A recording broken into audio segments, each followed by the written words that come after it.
एक औरत बाहर से आकर बहुत बड़ा बंगला बनाकर उसमें रहने लगती है। वह औरत देखने में बहुत ही खूबसूरत थी, साथ ही दिल की भी बहुत अच्छी थी। वह गरीबों की भी मदद किया करती थी। उसका नाम सरिता था, लेकिन लोगों ने उसका नाम परी रख दिया था। पड़ोस ही में चमन नाम का एक आदमी रहता था, जो बहुत ही गरीब था। उसके घर उसकी बेटी की शादी थी। चमन परी के घर जाता है। दरवाजे की कुंडी खिटखिटाता है। अरे चमन, सुबह सुबह क्या हुआ? अरे परी जी, क्या आप मेरी थोड़ी सी मदद कर सकते हैं? बताओ चमन जी, अगर मुझसे हो सकेगी तो जरूर मैं आपकी मदद करूंगी। परी जी, मेरी बेटी की शादी है। मेरी बेटी के लिए कपड़े और कुछ शादी की चीजें लाने की जरूरत है, लेकिन मेरे पास पैसे नहीं है। महेश पैसे तो दे रहा है, लेकिन बहुत ज्यादा ब्याज पर दे रहा है। इतना मैं कैसे वापस दे पाऊंगा? बस पैसों की जरूरत है, लो ले जाओ ये पैसे। और भी जरूरत पड़े तो फिर भी ले जाना, और जब आपके पास पैसे आ जाए तो मुझे वापस कर देना। चमन पैसे लेकर अपने घर चला जाता है। परी लोगों की मदद करने में पीछे नहीं हटती थी। लोगों की भरपूर मदद किया करती थी, लेकिन एक बात में वह मदद नहीं कर पा रही थी। उसी गांव में नदी के किनारे आए दिन लाश मिला करती थी। अरे ये हो क्या रहा है? हर 2 दिन पर हमें यहाँ से लाश मिलती है। हमें इसका जल्दी पता लगाना होगा। सारे लोग जमा होते हैं। थोड़ी देर बाद सारे लोग चले जाते हैं। फिर अगली रात एक आदमी सड़क से गुजरता है। भैया, अरे भैया मेरी तरफ देखो तो। डर क्यों रहे हो? मुझे तो आपकी मदद चाहिए। इधर तो आइए। नहीं, हम किसी की मदद नहीं करते हैं। मुझे घर जाने दीजिए। अरे मुझे घर जाने दीजिए। वो आदमी चलने लगता है। एक बार तो मेरी तरफ देखिए, शायद आपका इरादा बदल जाए। नहीं, हमको नहीं देखना। हमको माफ कीजिए, मुझे जाने दो। मैंने कहा ना मेरी तरफ देखिए, समझ नहीं आता? जैसे ही वो देखता है, वो मर जाता है। हाँ हाँ हाँ हाँ, कब की रट लगा रहा था। अब तो तेरी लाश घर जाएगी। अगर एक बार मेरी तारीफ कर लेता तो मैं जिंदा छोड़ देती। उसके बाद चुड़ैल उसको नदी के किनारे डाल देती है।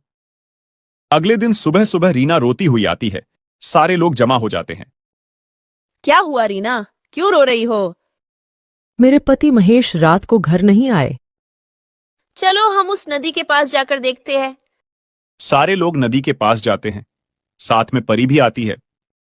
अरे महेश को किसने मारा? मुझे तो लगता है कोई हमारे गांव को नुकसान करने के लिए ये सब कर रहा है, ताकि लोग गांव छोड़कर चले जाएं। जल्दी उसका पता लगाना होगा। अरे अब मैं छोड़ूंगा नहीं। मैं पता लगाकर रहूंगा कि यह सारा कौन कर रहा है। अगले दिन राहुल गांव के रास्ते निकलता है। तभी आवाज आती है। एक बात सुनो। सुनो भैया, क्या आप मेरी मदद कर सकते हैं? कौन है तू? इससे क्या फर्क पड़ता है कौन हूं मैं? अच्छा, तुम ही हो जो लोगों को मार डालती हो। हाँ हाँ हाँ, मैं ही हूं जो लोगों को मार रही हूं। तुम क्या कर लोगे? आज तो तुम्हारी बारी है। हा हा हा हा हा। अरे नहीं, मुझे पता नहीं था कि तुम एक चुड़ैल हो। मुझे छोड़ दो। तुम्हें लोगों के साथ जो करना है करो। मुझे छोड़ दो। अब तू जिंदा नहीं जाएगा। अभी तो बड़ा उछल रहा था, बड़ी बहादुरी दिखा रहा था। तेरी बहादुरी कहाँ गई? और तुझे मैं छोड़ दूं ताकि तू सारे लोगों को बता दे, ताकि लोग यहां आना बंद हो जाए। अरे नहीं, मैं किसी को नहीं बताऊंगा। किसी के सामने मुंह भी नहीं खोलूंगा कि लोगों को चुड़ैल मार रही है। बस मुझे जाने दो। चुड़ैल उसको भी मार डालती है और नदी के किनारे जाकर डाल देती है। सुबह जब लोग नदी के किनारे पर जाते हैं तो देखते हैं। अरे ऊपर वाले, इसने तो राहुल को भी मार डाला। क्या जरूरत थी अकेले जाने की? क्या हीरो बनने गए थे? कुछ तो करना होगा। अगर रोज रोज इस तरह चलता रहा तो पूरा गांव खाली हो जाएगा। हमें जल्दी से उसी पर निर्णय लेना होगा। हाँ, मेरी तो राय है कि सारे गांव वालों को जमा किया जाए। उसके बाद सारे गांव वालों को जमा किया जाता है। गांव के सरपंच और मुखिया और बड़े बड़े लोग जमा होते हैं।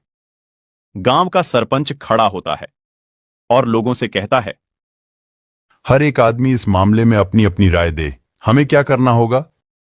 सरपंच जी, मेरी राय है कि आज रात सारे लोग पूरे गांव में फैल जावे और नदी के पास भी कुछ लोग चले जाएं। लोगों को कौन मारता है सब पता चल जाएगा। लेकिन सारे लोगों को देखकर वह नहीं आएगा तो हमारा काम नहीं होगा।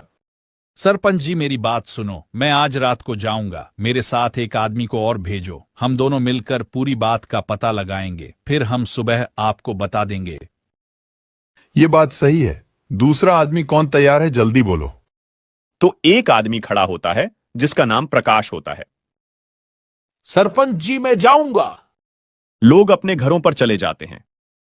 जैसे ही रात होती है तो प्रकाश और मोनू दोनों गांव से निकलकर सड़क के करीब जाते हैं। वहां से दोनों अलग अलग हो जाते हैं। जैसे ही प्रकाश थोड़ा आगे जाता है तो आवाज आती है, अरे सुनो, मेरी तरफ एक बार तो देखो। अरे चुड़ैल, तू ही लोगों को मारती है।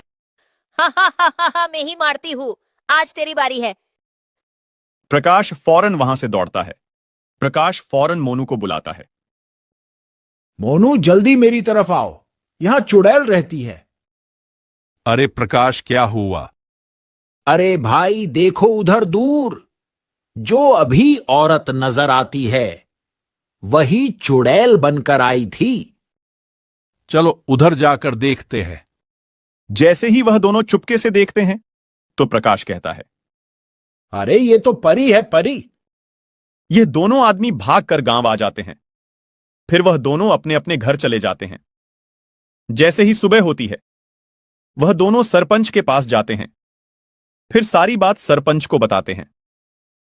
फिर सरपंच गांव के कई लोगों को लेकर परी के घर जाते हैं।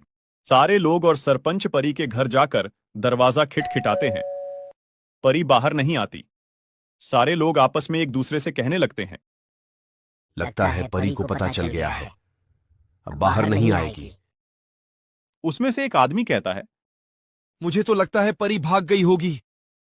सारे लोग शोर करने लगते हैं, जिसकी आवाज सुनकर परी घर का दरवाजा खोलकर बाहर आती है। अरे सारे गांव वाले मेरे घर क्यों आए हो? क्या हुआ है? कोई जरूरत है क्या? नहीं नहीं, हमें यह खबर पहुंची है, आप ही रात को चुड़ैल बनकर लोगों को मारती हो। अरे ऐसा कौन कहता है कि मैं रात को चुड़ैल बनकर लोगों को मारती हूँ? सुनिए परी जी, कल रात मोनू और प्रकाश दोनों गांव के बाहर सड़क पर जा रहे थे। जब दोनों अलग हो गए तब प्रकाश के सामने चुड़ैल बनकर क्या कह रही थी। हाँ हाँ, मैं ही चुड़ैल थी, क्या कर लोगे? अरे परी, आप ऐसा रात में क्यों करती हो? उसकी क्या वजह है? सरपंच जी जरा सुनिए, जब मेरा पति चोरी करते हुए पकड़ा गया था उसी वक्त गांव वालों ने मिलकर उसको मार दिया था। उस वक्त मैं प्रेग्नेंट थी। मेरे पति के मर जाने के बाद मैंने आत्महत्या कर दी थी। तब से मेरी आरती चुड़ैल बंद कर भटक रही है। मैं किसी को नहीं छोड़ूंगी, सारे गांव वालों से बदला लेकर रहूंगी। तभी परी चुड़ैल बन जाती है। तभी सरपंच के पास दो आदमी आकर कहते हैं, सरपंच, हम तांत्रिक को लेकर आते हैं, वो चुड़ैल को अपने कब्जे में कर देगा। वो दोनों तांत्रिक के पास जाते हैं और तांत्रिक को सारी बात बताते हैं। तांत्रिक उन दोनों के साथ आता है।